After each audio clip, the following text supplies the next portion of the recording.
Hapon sa inyo mga kabergs. Ito sa Croatia. Oh. Ito yung sa labas library nila. Oh.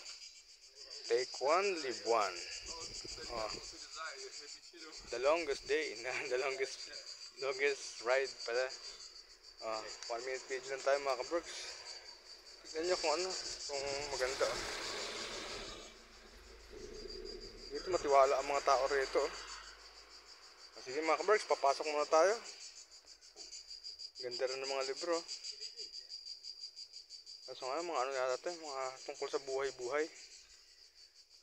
Meron ditong Hawaiian bamboo. Parang sa Angeles City. 1 minute video lang tayo, isang sulyap lang ito mga kabergs.